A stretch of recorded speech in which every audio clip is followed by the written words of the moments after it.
4월. 아침에 B군의 결혼식이 있었다. 많은 시간을 빼앗기기 일쑤며 헐에 치우친 식전이 싫어서 별로 결혼식에 가는 편은 아니다. 그러나 아무 친척도 없이 홀로 남아 해온 B군의 결혼식에야 어찌 안 갈 수가 있는가. 결혼식이 끝나는 대로 한 여자대학으로 갔다. 가벼운 강연회의 책임을 졌던 때문이다. 이야기를 계속하고 있는 도중 나는 우연히 강당 한가운데 자리 잡고 내 얘기에 열중하고 있는 K양을 발견했다. 물론 그가 다니고 있는 학교니까 혹시나 싶기는 했으나 대학과 과가 다르기 때문에 K양이 와주었으리라고는 생각지 않았다. 반갑고 고마운 뜻이었다. 강연회가 끝난 뒤 나는 K양과 같이 교정을 지나 교문을 나섰다. 1년이나 오래 만나지 못했던 사이에 K양은 완전히 어른다워졌다. 그의 동양미, 풍부한 자세와 미소를 머금은 고요한 모습은 오래 그림에서 보고 있던 어떤 초상화 같이 느껴졌다. 내 얘기가 좀 지루했지요. 아니요, 참 좋았어요. 저는 과도 다른데 선생님이 오신다니까 마치 우리 선생님이 오신 것 같았어요. 참 기뻐요. 얘기란 들려주고 싶은 한 사람만 있어도 기쁜 법인데 오늘은 나도 보람 있는 얘기를 한 것 같군요. 선생님을 자주 배울 수 있었으면 좋겠어요. 마음 놓고 가까이 모실 수도 있고 나도 K양과 같은 좋은 학생들과 자주 접촉했으면 좋겠는데 이제는 어디로 가시지요? 집으로 가야지요. 오전에는 결혼식에 다녀오느라고 시간을 많이 보냈으니까 또 다른 일을 해야지요. 선생님도 결혼식에 다 가세요. 고학생이고 부모가 없는 학생이니까 가 주어야지요. 한 의무라 할까. 정이 가는 일이니까요. 그러실 거예요. 제 친구들도 벌써 여럿이 결혼했어요. 그때 같이 있던 친구도 이번에 결혼하는걸요. 아니 학교는 어떡하고? 학교보다 결혼이 더 중요한가 보죠. 벌써 결혼할 연령이 되었나. 나는 입 밖에 내지 않을 듯이 스스로 묻고 있었다. 선생님은 언제가 결혼할 때라고 생각하세요? 글쎄, 난 아직도 먼 줄 알았는데. K는 아무 대답도 없었다. 내가 침묵을 지키고 있는 K양을 잠깐 넘겨다 보았을 때 K는 나를 쳐다보면서 그저 웃고만 있었다. 두 뺨이 약간 붉어졌다고 느껴졌다. 우리는 더 얘기를 하지 않았다. 얼마 뒤 나는 방으로 올라와 책장을 들치고 있었다. 여러 가지 생각이 머리를 스치고 지나갔다. 나도 벌써 결혼을 했더라면 지금쯤은 귀여운 어린애가 둘쯤은 자라고 있지 않을까. 만일 결혼을 했더라면 K와 같이 아름다운 여성을 구할 수 있었을까. 유순함과 명랑함이 그렇게도 조화되었으며 감수성과 판단력이 깨끗이 자리 잡힌 K라면 결혼을 해도 좋지 않을까. 그러나 나는 이미 뜻을 세운 사내다. 보다 영원하고 참된 것을 위하여 세속적인 소유를 거부한 스스로를 잊을 수야 있는가. 5월. 대구를 떠나 해인사 경주 불국사로 왔다. 석양이 짙은 그림자를 떨구기 시작하는 초여름이다. 대구까지 왔던 김에 한 번 더 불국사를 찾고 싶었던 때문이다. 학생 때 들렸을 때는 그저 유쾌하고 기쁜 여행이었다. 많이 떠들고 누구보다도 즐겼었다. 오늘의 불국사는 어쩐지 고요한 가운데 쓸쓸함이 깃들고 있는 것 같다. 그때 같이 왔던 H형의 생각이 자꾸만 머리에 무겁게 떠오른다. 사람이 그렇게도 덧없이 죽어갈 수가 있는가? 아직도 젊은 H형이 위암으로 죽다니. 암은 장년기가 넘으면서 생기는 병으로만 알았다. 그런데 30이란 너무나 젊고 아까운 나이가 아닌가. 혹시는 H형의 죽음이 오늘의 나로 하여금 이러한 인생의 길을 걷게 하였는지도 모른다. 그때까지도 나는 사랑하고 결혼하고 돈 벌고 즐겁게 사는 것이 떳떳한 한 인생의 책임인 줄 믿고 있었으니까. H형이 한 번 수술을 받고 다가오는 죽음을 각오하면서 몇 달을 같이 보낼 때 나는 기쁜 삶의 수수께끼를 부려야 한다고 결심했다. 그러나 그의 임종을 앞둔 심한 병고는 나로 하여금 인간의 전폭적인 혁신을 강요하도록 만들고야 말았다. 사람이 그렇게도 고통을 참아가며 죽음과 싸워야 하다니. 가난한 나의 학비를 끝까지 도와주던 그 마음씨, 내 성격과 개성을 마치 세상에서 가장 귀하고 약한 보물같이 대해주던 정성어린 우정. H형이 그렇게 고통 속에 죽어가다니, 그렇게도 속절없이 자취를 감추다니. 오늘 그와 같이 잠들었던 호텔에 머물고 보니 삶이란 이렇게도 허무한 것인가. 슬프다기보다도 공허한 일이다. 키르케고르가 죽음을 다 죽지 못하고 항상 죽어만 가는 것이 절망이라더니 나야말로 H형의 죽음을 앞에 놓고 죽음에 이르는 병을 앓고 있는 느낌이다. 저 아래편 골목으로 두 젊은 남녀가 가벼이 팔을 끼고 사랑에 도취된 대화를 나누며 걸어오고 있다. 그때도 많은 신혼부부가 이 호텔 부근을 거닐고 있었다. 그때는 가을이었지. H형은 여보게 우리도 결혼하게 되거든 같은 날 결혼하고 함께 여기로 신혼여행을 떠나세. 그리고 사랑을 속삭여보세 그려 말하더니 종래 그 꿈을 완전히 포기하기로 결심한 것은 H형이 세상을 떠난 반년 뒤의 일이다. 그때 그러한 결심만 없었더라면 혹시는 금년 아니 2년 뒤의 가을쯤에는 여기에 또 한 쌍의 신혼부부가 나타나지는 않았을까. 물론 신랑은 나였을 테고 신부는 K가 아닐까. 벌써 결혼할 나이가 되었나 라고 말했을 때 얼굴을 붉히던 K. 5월 석굴암은 언제 보아도 좋다. 오늘 아침은 붉은 태양빛이 그대로 석굴암 속으로 기어들었기 때문에 석상의 바른편 얼굴, 어깨는 불그레한 파도의 옷을 입은 듯이 비치고 있었다. 아무도 없는 고요한 산속이라면 1300년간의 줄기줄기의 얘기들을 들려줄 것도 같은데 찾아드는 많은 손님들이 비위가 싫어서 아주 입을 봉해버린 것일까. 20세기의 장난감인 카메라의 소음에 혐오를 느끼지는 않는지 모르겠다. 마치 여행객들은 카메라의 노예가 되어버린 모양이다. 그러나 나는 오늘 석굴암에서 부처님의 한마디 속삭임을 들었다. 부드럽고 원만하고 강해지라는. 저녁에 불국사를 떠나려다가 다시 하루를 머물기로 했다. 그리고는 다시 오지 않기로 생각했다. 탑, 석상, 비석, 돌사자 모두가 천수백 년 전의 신라의 정치, 넘쳐 흐르는 힘의 예술을 그대로 보여주고 있다. 아마 우리나라는 여기 신라의 정신과 문화가 확대된 그대로가 아니었을까 생각된다. 그리고 이러한 조각 예술품들이 남겨졌던 그때는 모든 문화와 예술이 이미 도를 넘쳐 더 발전할 수 없는 위치에까지 다다랐던 것이 아닌가 의심스럽다. 저녁에 잠들기 전 어쩐지 K에게 짧은 글이라도 전하고 싶어졌다. 경주 불국사를 다녀간 일이 있었소.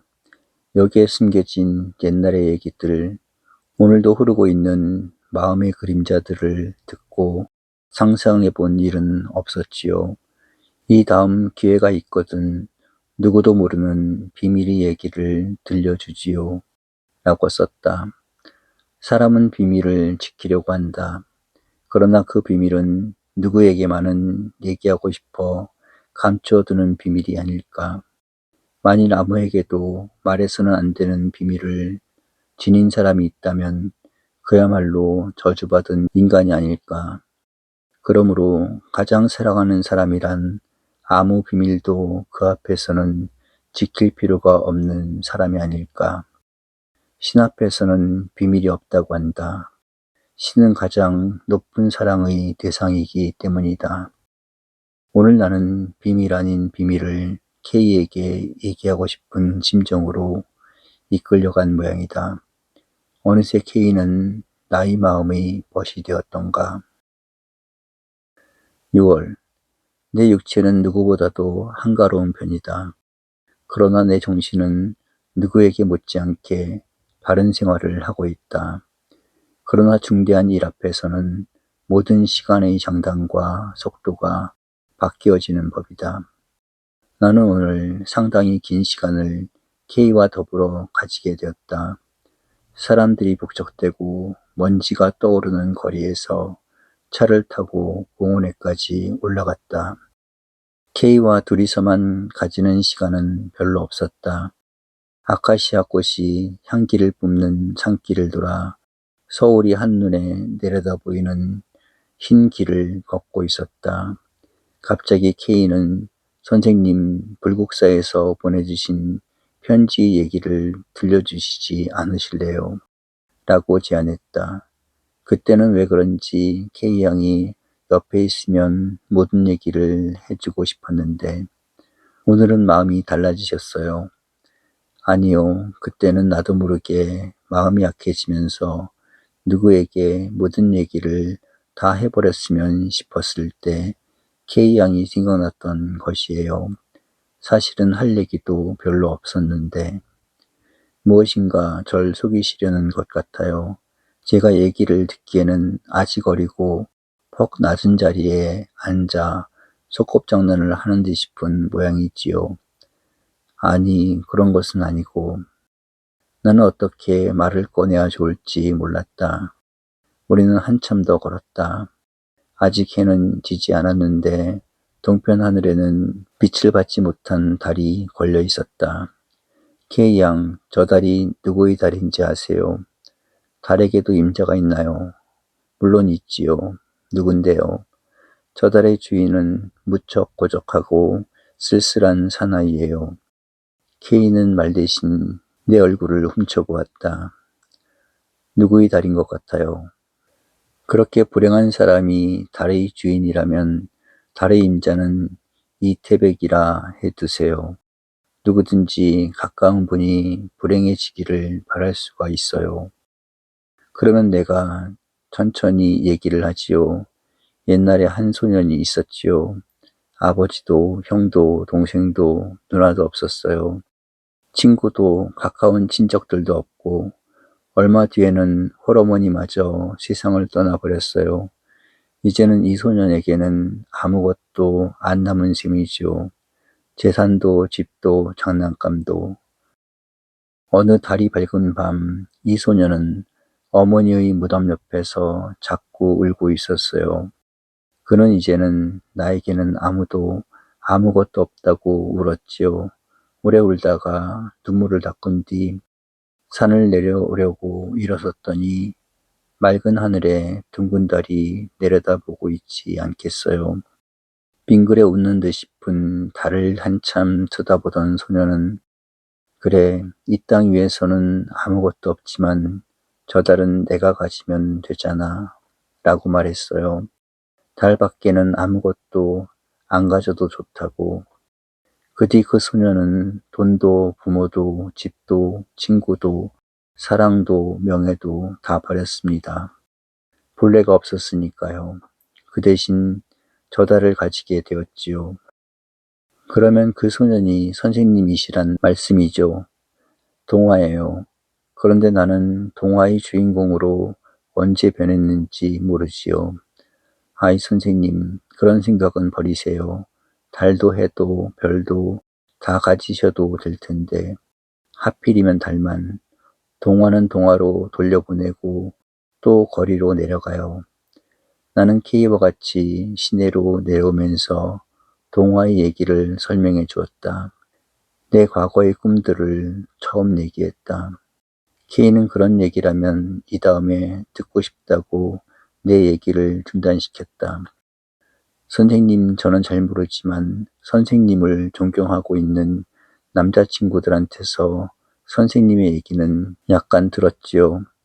그러나 저를 기쁘게 해주실 얘기만 오늘은 해주세요. 오늘은 제가 무척 기쁜 날이에요. 나는 K의 아름다운 마음씨에 지지를 했다. 또 모든 얘기를 다 할 필요가 없었다. H형의 죽음과 그 뒤의 얘기도 마음의 창고 속에 깊이 묻어두고 말았다.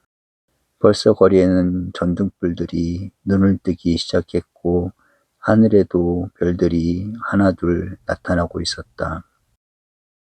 4월. 하는 일 없이 피곤과 권태가 찾아든다. 육체적인 운동이나 노동이 병행해야겠는데 정신적인 부담만이 지나쳐 생활의 균형을 잃은 탓인지도 모른다. 약속받은 일을 진행시키는데 서너 명의 젊은 학생이 필요해졌다.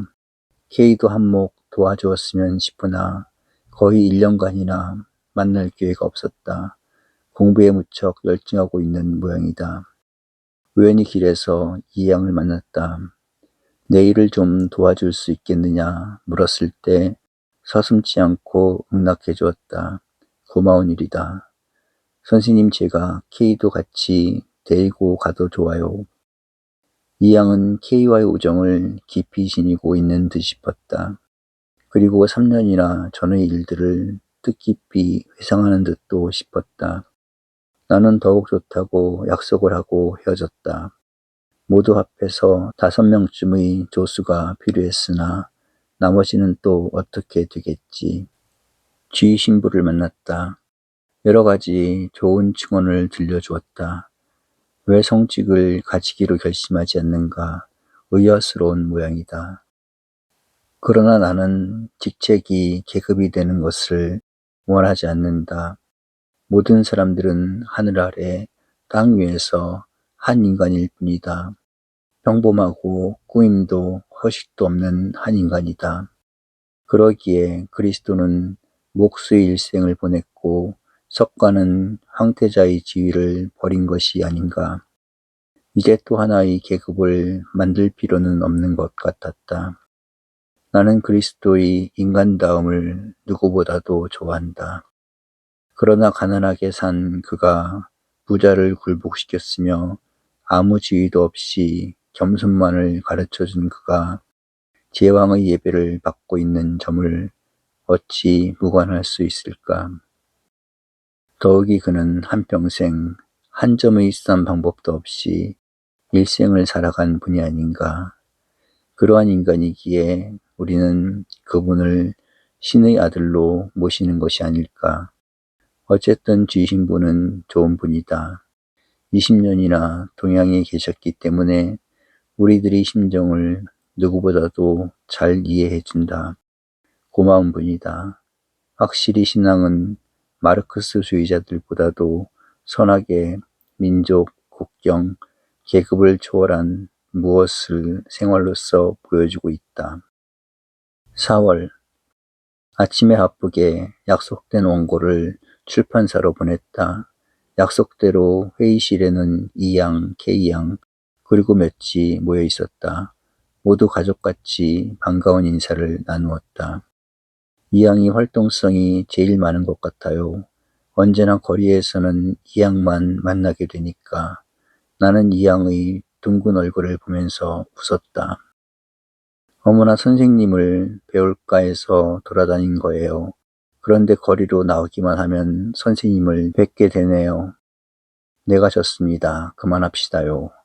E양의 공격에는 누구도 못 견딜 것 같군요. 모두들 웃었다. 남자처럼 적극적이며 기지가 있는 E양은 참으로 누구도 당해낼 수 없었다. 재미있는 이야기가 진행되고 있는 동안 나는 우연히 K양을 건너보게 되었다. 푸른색을 머금은 자줏빛 리본으로 머리를 잘라맨 모습이 눈에 띄었다. K의 성격으로서는 약간 화려한 옷차림이었는지도 모른다. 아까부터 아무 말도 않고 있었다. 나를 넘겨다보는 눈초리도 뜻을 머금은 듯 싶은, 그러면서도 몹시 날카로워 보이는 눈매였다. 그러나 그저 그렇게 느껴졌을 뿐이다. 모두들 제각기의 의논을 제의했으나 K는 여전히 말이 적었다. 나는 지난번 산보 때의 지나친 얘기가 K의 마음을 자극시켰는가 싶었으나 더 심각치 않기로 했다. 구체적인 내용과 다음번 일들이 자리 잡혀 대표를 선출했다. 이양과 또 다른 청년이 청거된 셈이다. 회의실 문을 나섰다. 벌써 늦은 오후였다.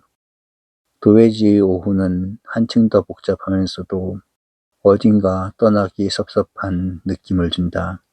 나는 어느 거리가 평생 잊을 수 없다던 대학 친구를 생각하고 속으로 웃었다. 그런데 왜 그런지 그대로 집으로 돌아가고 싶지는 않았다. 나는 젊은이들을 권하여 가까운 제과점에서 반시간쯤 더 얘기로 보내고 밖으로 나왔다. 벌써 서쪽 하늘은 약간 붉은 빛을 띠기 시작하고 있었다. 모두들 만족한 시간을 보낸 것을 감사하면서 제각기 헤어졌다. 이양은 K양과 동행해야겠군요. 둘이서 무엇인가 마주 얘기하는 것이 눈에 띄었기 때문에 가벼운 작별 인사를 남기고 먼저 갈 계획이었다. 선생님은 어느 쪽으로 가시지요? K의 물음이었다. 서대문 쪽으로 갈까 하는데, 그러면 우선 저희들도 그리로 가야겠어요. 둘이는 옆으로 다가왔다. 우리 셋은 5, 6분 동안 같은 길을 걸으면서 몇 가지 짧은 대화를 교환했다. 한참 뒤 이양이 먼저 발걸음을 멈추더니 그러면 다시 만나기로 하고 나 먼저 실례할까 라고 말했다. 글쎄 그럼 내가 곧 다시 찾아갈게. K의 응낙하는 태도였다. 이양은 쾌활하게 웃으면서 약간 오른손까지 들어 보였다. 곧 밀려드는 사람들 틈에 섞여 보이지 않게 되었다. 선생님 어디까지 가세요? 글쎄 서점이나 한두 곳 들려 집으로 갈까 하는데 아직도 그렇게 바쁘세요? K양이 언제 나를 보았다고 그렇게 바쁘냐고 인사를 할까? 1년간이나 못 만났는데 꼭 만나보아야 하는가요? 그것쯤은 다 알고 있어요. 놀라우신 관찰력이군. 조심하지 않았다가는 큰일 나겠는데. 저는 처음 선생님을 대했을 때 아주 무뚝뚝하고 말씀이 없으신 줄 알았어요. 그런데 지내보니까 유머러스하고 재미있는 말씀과 감정을 가지신 분이라고 느꼈어요. 바쁘시지 않으면 오늘은 좀 걸었으면 좋겠어요. 여러 가지 얘기도 듣고. 그러기로 하지요. 그러나 저녁 때가 됐는데 시장하지 않을까. 저는 괜찮아요. 그러나 선생님께서 시장하실 테니까 저녁을 잡수시기로 하세요. 저는 옆에서 구경해 드릴게. 무슨 음식을 좋아하시죠? 글쎄 가다가 처음 부딪히는 음식점으로 가기로 합시다. 옷과 식사는 평민적일수록 좋으니까.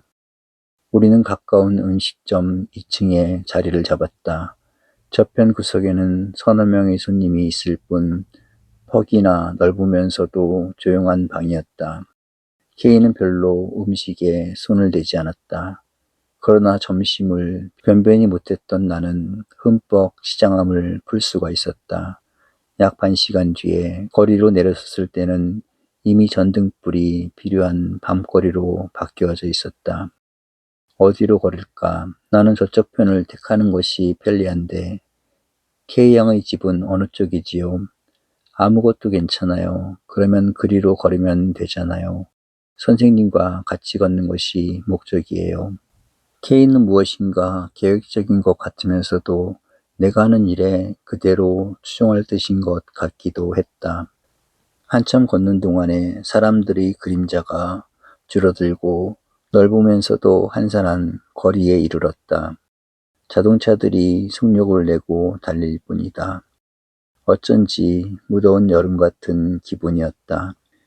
비라도 쏟아졌으면 좋겠어요.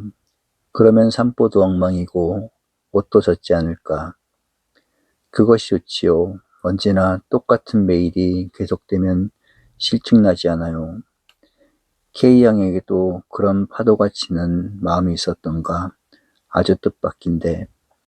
안 그랬어요. 정말로 그러한 기분은 전혀 없었는데 최근은 이따금 그런 기분으로 바뀌어져 무척 번민이에요. 그러나 곧 안정될 것 같아요. 무슨 마음의 고민이라도. 차차 알려드리겠어요. 아직은 모르고 있기로 해야겠군. 얼마 동안 우리는 말없이 걸었다. 어디선가 빗방울이 떨어지는 것 같았다.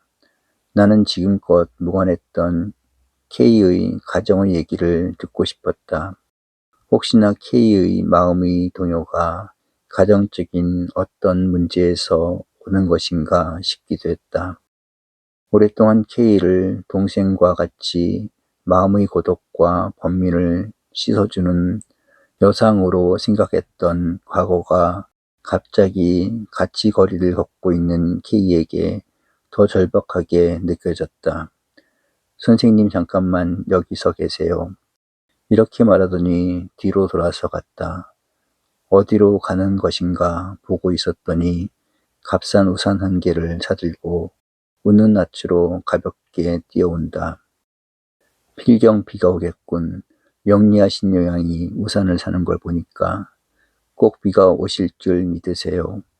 안 왔으면 좋겠지만 오고야 말 것 같은데 왔으면 좋겠어요. 꼭 올 거예요. 옷이 젖기를 비는군. 아니에요. 보세요. 비가 오지요. K는 재빨리 우산을 폈다. 그리고 옆으로 다가왔다. 우리는 남매인 것처럼 가까운 애인인 것처럼 거리를 걸었다. 나는 K가 팔이 아플까 싶어 우산을 대신 잡기로 했다.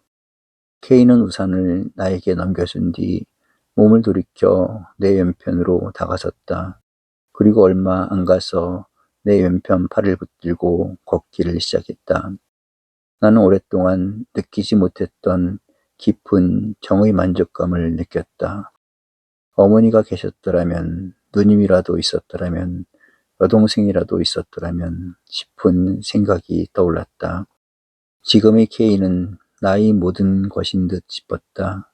과거와 장래의 유일한 존재인 것 같기도 했다. 얼마 동안 걸었다. K는 아무 말도 안 했다.